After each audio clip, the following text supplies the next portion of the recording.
マイクを握り熱弁を振るう安倍晋三元総理。その直後、彼はできない理由を考えるのかな。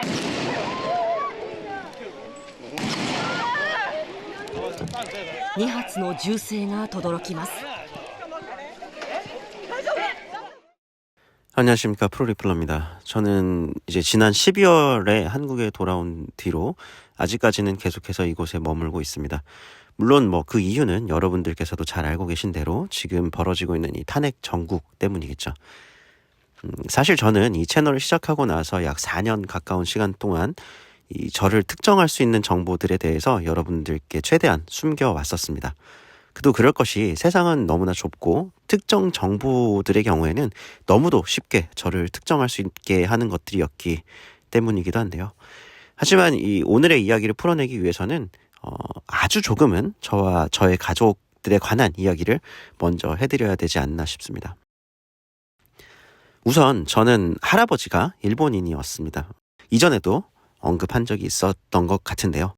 어릴 적 기억의 대부분들은 여름방학이 되면은 꼭 할아버지 집에 가서 이제 타다미가 깔려있는 집이었는데요.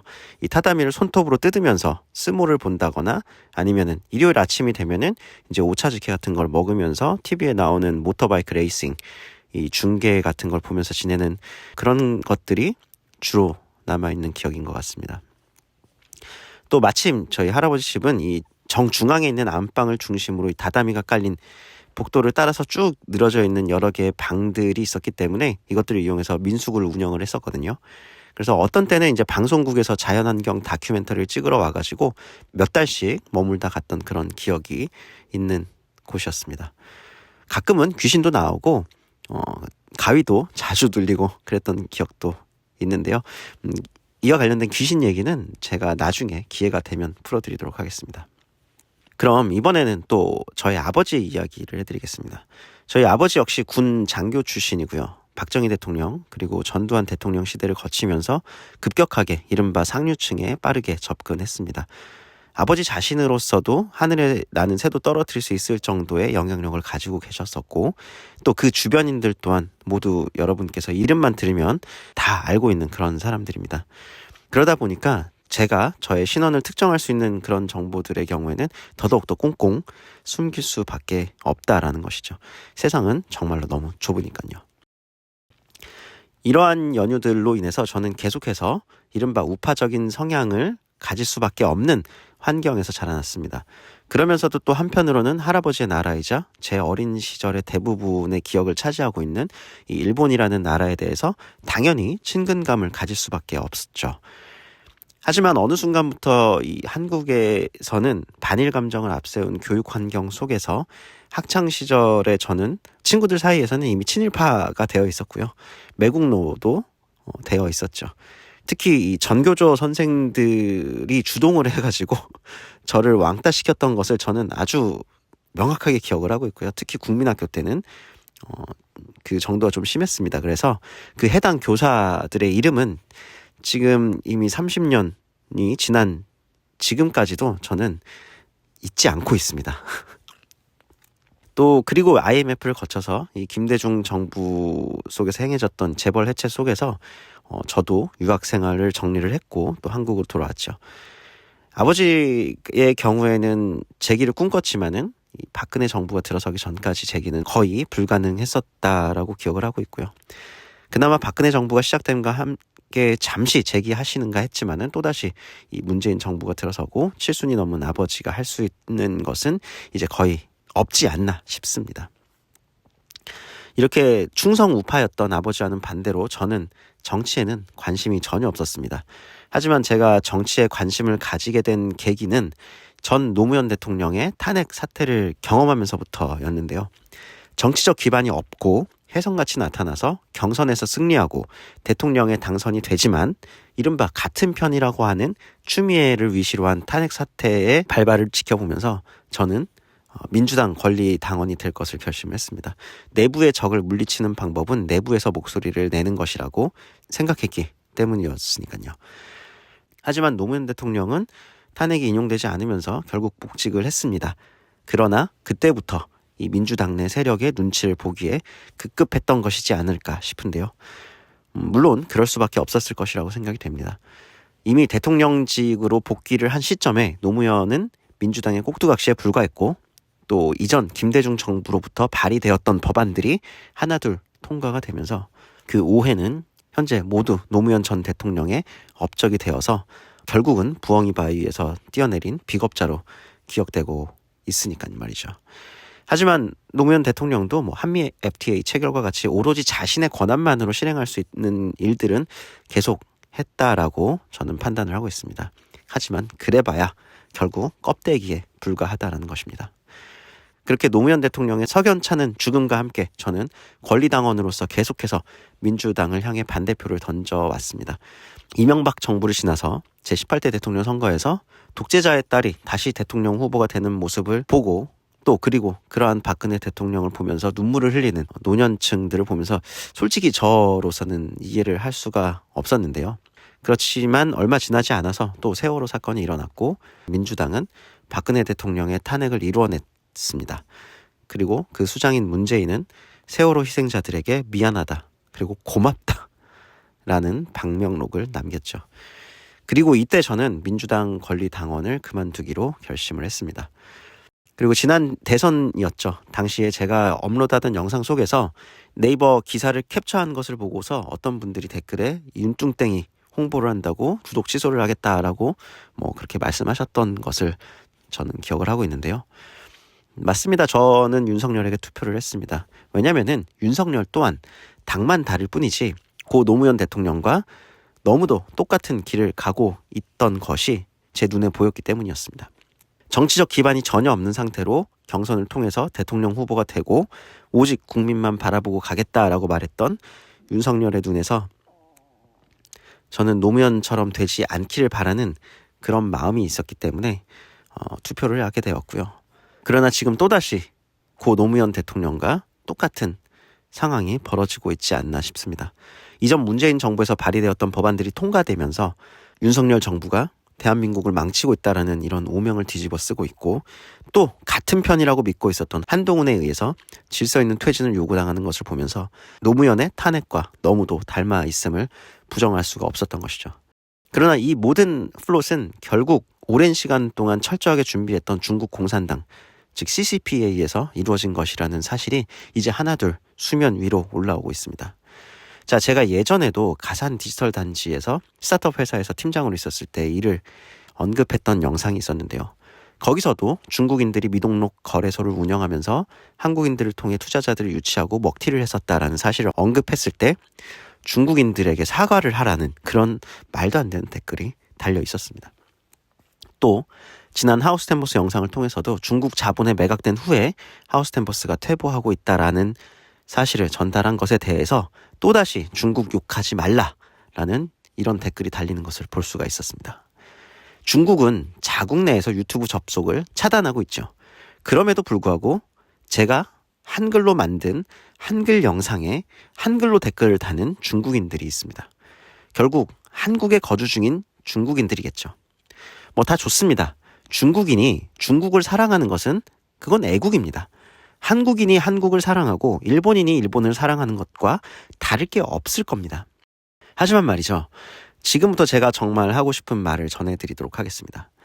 여러분께서는 추성훈 그리고 이충성과 같은 운동선수들의 이름을 기억하고 계실 것이라고 생각합니다.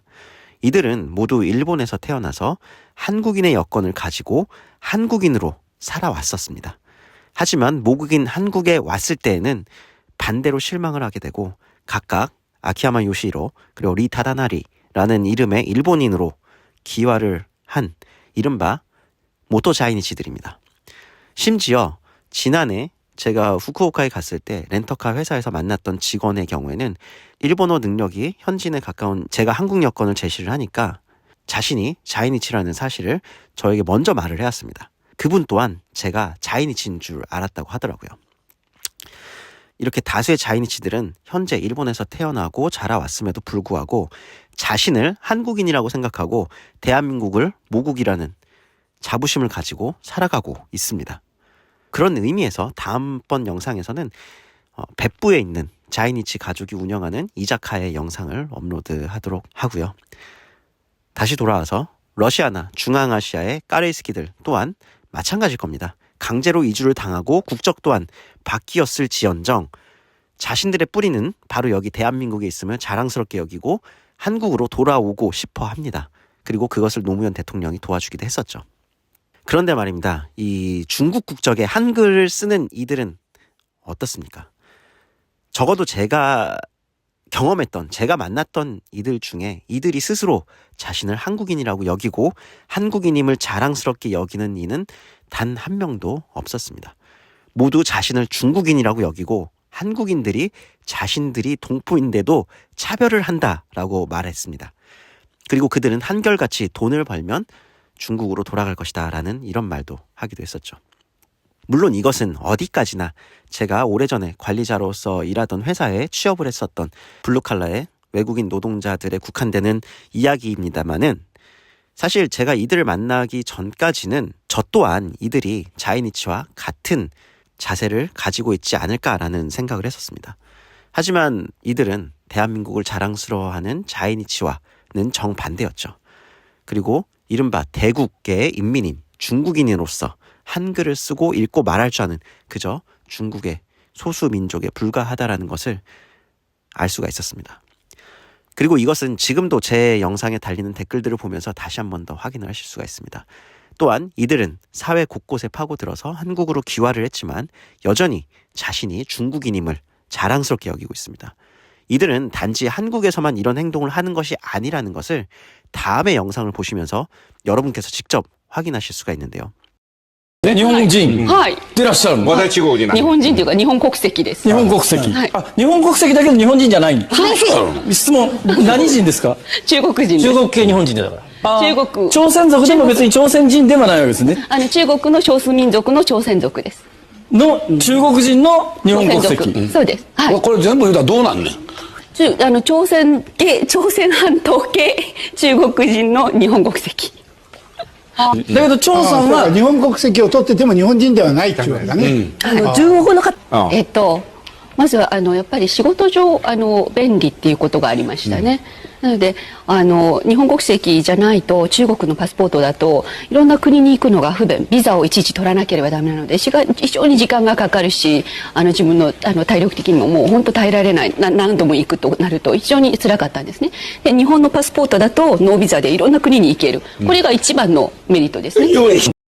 중국의 소수민족인 조선족으로서 일본에 살면서 일본 국적을 취득해 가지고 있지만 자신을 중국인이라고 자랑스럽게 소개하는 영상 속의 여성의 모습을 통해 이들의 본성을 여러분께서도 이해를 하실 수가 있습니다. 그리고 여기 매우 흥미로운 영상을 또 한 가지 더 보여드리겠습니다. 台湾への武力侵攻は地理的空間的に必ず日本の国土に対する重大な危険を引き起こさずにはいません。習近平主席は断じて見誤るべきではありません。胆敢重走军国主义老路，挑战中国人民的底线，必将碰得头破血流。 여러분이 기억하고 계시는 아베 신조의 경우에는 대한민국 민주당이 집권하던 시기에 악마화를 당하면서 마치 트럼프의 꼬분 같은 이미지로 기억이 되고 있죠. 하지만 아베 신조의 와이프인 아키에 여사를 통해서 한국과의 접점을 찾으면서 일본 내에서도 욕도 많이 먹고 결국 자기 지지 기반이 줄어들면서 총리직에서 내려오게 되었다라는 사실을 일본인들은 아마 어느 정도 인정을 할 사실이라고 생각합니다. 그리고 지금 보셨던 것처럼 중국 정부가 공언한 대로 결국 아베 신조는 피를 흘리면서 쓰러졌습니다. 하지만 여기서도 아베 신조의 죽음에서마저도 마치 박근혜 대통령의 탄핵에서와 같이 사이비 종교가 등장을 하는 것을 여러분께서 보실 수가 있었습니다. 과연 이것들이 우연의 일치일까요?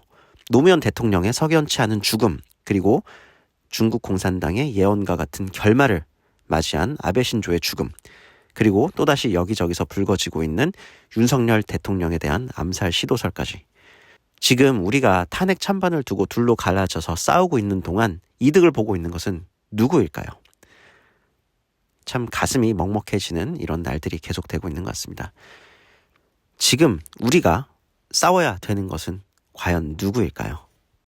那么今天呢，我们仍然有一些分歧，但是呢，我们应该汲取过去的经验教训，聚焦于我们的共同利益，而不是集中或者是放大我们的分歧点。